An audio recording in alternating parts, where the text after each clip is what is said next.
Olá, ouvintes! Sejam todos muito bem-vindos e muito bem-vindas ao podcast Conceituados. Olá, seja muito bem-vindo ao programa Dicas do Paulo. Eu sou o Rafael e esse é o programa onde o professor Paulo Correia dá dicas valiosas para quem quer utilizar os mapas conceituais da melhor forma possível. Professor, muito obrigado por estar aqui com a gente e eu vou começar indo direto ao ponto. É difícil planejar as atividades com alunos utilizando mapas conceituais? Olá, Rafael. Olá, ouvintes. Muito obrigado por estar aqui mais uma vez no Dicas para compartilhar um pouco das minhas experiências com mapas conceituais. Olha, essa é uma pergunta muito interessante e a resposta ela tem que ser feita em partes, né? Planejar as atividades com mapas conceituais, sobretudo quando eu quero utilizar isso com os alunos, acaba sendo mais difícil do que a gente pode imaginar à primeira vista, porque quando a gente percebe a possibilidade de usar mapas conceituais nas nossas aulas, a gente acha que é só ir lá, falar com os alunos, pessoal, agora que está terminando a aula, cada um pega uma folha, ou a gente usa o computador, e nós vamos fazer um mapa conceitual sobre o tema que eu acabei de discutir. Então, veja, isso não é planejar a atividade com mapa conceitual, né? Isso é simplesmente uma vontade que deu no professor, e ele vai lá e pede para os alunos fazerem mapas, né? E, geralmente, quando a atividade começa assim, ela não vai ter um desfecho esperado. Por quê? Imagina que nessa sala um aluno levanta a mão e começa a perguntar, mas o que é um mapa conceitual? Mas como é que é para fazer? Só faltam 10 minutos para acabar a aula, dá tempo? Então, a gente tem que imaginar que este planejamento, ele tem que ser um pouco mais detalhado, justamente porque eu tenho muitas possibilidades de explorar os mapas conceituais com os meus alunos. Eu diria o seguinte, né? O primeiro passo é você pensar no seguinte: quem é um mapeador? Quem é um mapeador? Eu acho que essa é a primeira decisão do planejamento. O mapeador é o meu aluno ou eu vou ser o mapeador? Se o mapeador for o meu aluno, eu tenho que considerar quanto de experiência com mapas conceituais eles já têm. Se eles não tiverem nenhuma, eu vou ter que reservar um tempo para aproximá-los da técnica de mapeamento antes de pedir para eles fazerem mapas conceituais sobre o tema da minha disciplina. Caso contrário, os mapas vão ser muito ruins, no sentido de ser muito difícil de entender o que eles estão querendo dizer com aqueles mapas, né? Outra possibilidade é o professor se colocar na condição de mapeador. Então, ele assume para ele a tarefa de fazer o mapa. Então, o professor vai fazer um mapa conceitual e, a partir disso, ele pode fazer várias atividades. Então, por exemplo, eu posso fazer um mapa conceitual para iniciar a discussão de um tema novo. Eu vou fazer um mapa conceitual só com os conceitos mais relevantes e vou dar uma visão geral do tema que eu vou discutir. Posso também fazer um mapa conceitual para fechar o tema que, por exemplo, eu discuti nas últimas aulas, nas últimas semanas. Então, eu vou fazer uma grande síntese, um grande fechamento, e para isso eu vou usar um mapa conceitual. Veja que nesses dois casos, quem faz o mapa é sempre o professor. E como a gente viu nos últimos episódios dos Dicas, o professor pode fazer uma avaliação da aprendizagem dos alunos com o seu mapa.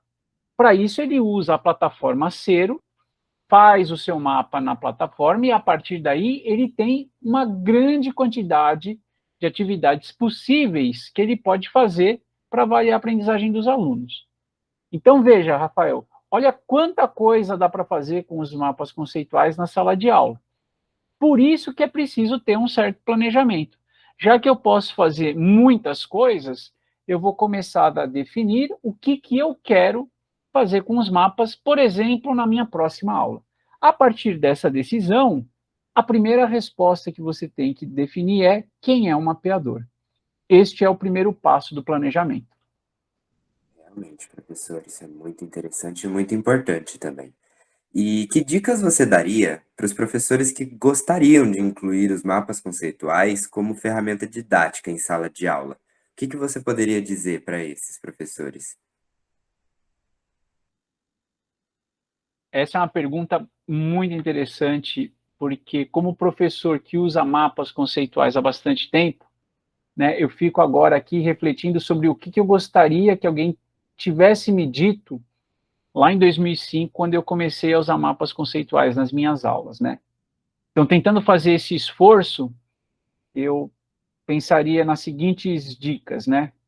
Primeira dica, professor, aprenda a fazer mapa conceitual antes de pedir para os seus alunos fazerem mapas conceituais. Por que essa dica é importante? Porque quando você olha um mapa conceitual pronto, sobretudo se for um bom mapa, você acha que quem fez aquele mapa em 10 minutos, 15 minutos no máximo. Então, o mapa conceitual, ele tem este efeito que a gente tem chamado de grande ilusão. E qual é a grande ilusão que o mapa conceitual transmite para todo mundo? Todo mundo que olha um bom mapa conceitual com alto poder explicativo, ou seja, tudo que eu vejo nesse mapa é claro, explica um monte de coisa, eu estou interrelacionando conceitos que antes eu não interrelacionava. Todo mundo olha para esse mapa e acha que é possível fazer um mapa desse em pouco tempo, que é fácil fazer um mapa conceitual. E essa é uma grande ilusão.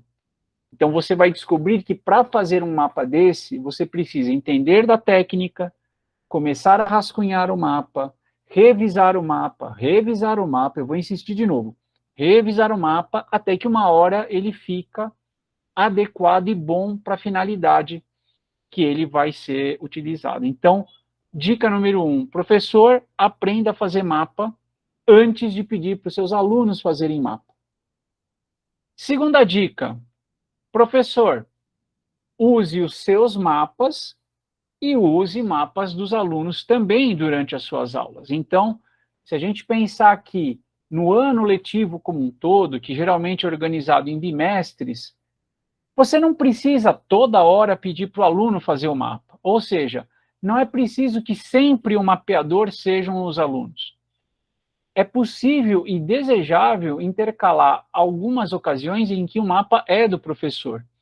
E como a gente já comentou na primeira resposta, o professor pode fazer muitas coisas interessantes com os seus próprios mapas. Então, essa seria a segunda dica.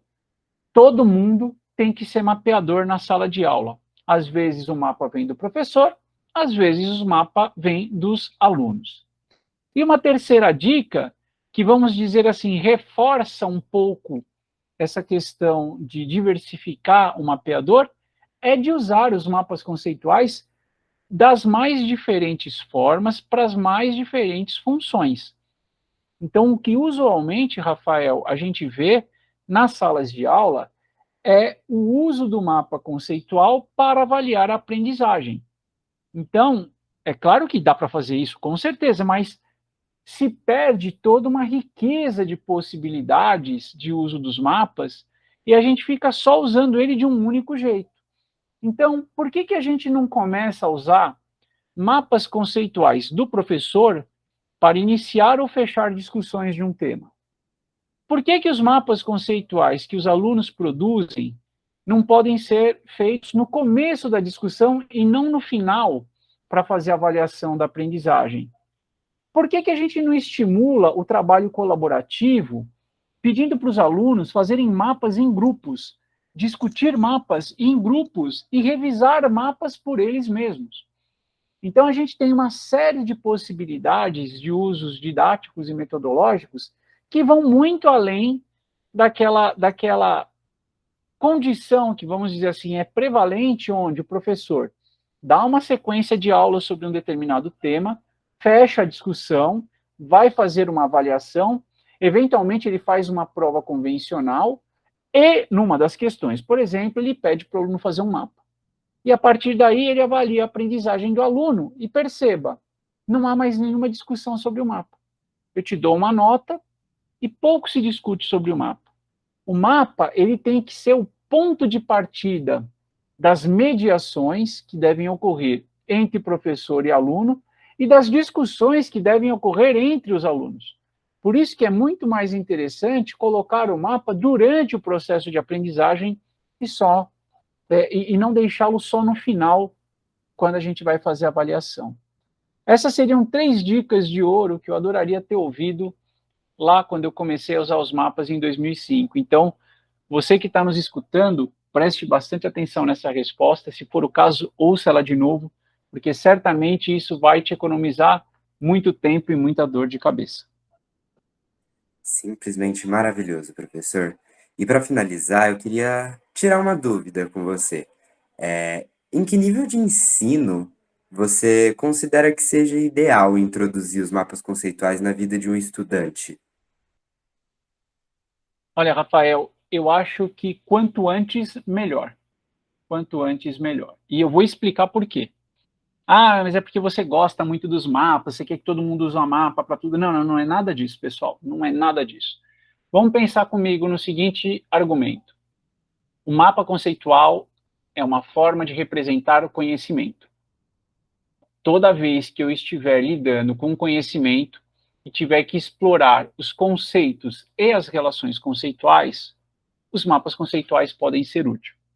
Então, a minha pergunta é, em que faixa etária isso começa? Só começa na universidade? Não, porque no ensino médio isso também acontece. Mas isso acontece só a partir do ensino médio? Você já deve estar pensando, não. Acontece também no ensino fundamental, desde os anos finais até os anos iniciais. E como também a gente discutiu num episódio aqui do Dicas, isso começa na educação infantil. Ainda que os alunos não sejam alfabetizados, quando a gente discute oralmente, por exemplo, como nós fazemos aqui no Dicas, quando a gente discute e conversa sobre alguns temas, a gente está trabalhando com conhecimento conceitual e produzindo significados a partir disso. Então, ocorre muita mediação, ocorre muita troca de conhecimento, acontece muitas negociações. Então, não há nenhum motivo que justifique a gente utilizar isso tardiamente na trajetória de um estudante. Quanto antes, melhor. Agora, qual é o cuidado que se precisa ter? É como você vai usar os mapas conceituais com o seu aluno. Então, vamos imaginar a seguinte situação. Quanto antes, melhor. Então, se eu estou dando aula na universidade, eu vou começar a usar mapas conceituais no aluno que chegou na universidade. Ele é um aluno que já é quase um adulto, se não for um adulto mesmo, então eu tenho uma série de estratégias e métodos e técnicas para introduzir mapas conceituais para um público dessa faixa etária. Agora, se eu estou lá na educação infantil, para pegar o outro extremo, eu também posso me valer dos mapas conceituais, mas aí eu vou fazer as adaptações que nós já discutimos no episódio anterior. Por exemplo, eu vou fazer mapas conceituais com objetos substituindo os conceitos. Então, aqui, a questão, para mim, que é mais importante, principal, que deve ser discutida é como que eu introduzo os mapas conceituais de acordo com a faixa etária dos meus alunos. Essa é uma grande pergunta. Aliás, sendo bem honesto, esta é a verdadeira pergunta. Porque quanto antes a gente se habituar a representar e a usar essa representação do nosso próprio conhecimento, melhores aprendizes a gente vai se tornando ao longo da vida. Então, quanto antes isso começar, melhor para os nossos alunos. Incrível, professor. Isso foi bastante esclarecedor e é muito interessante você pensar que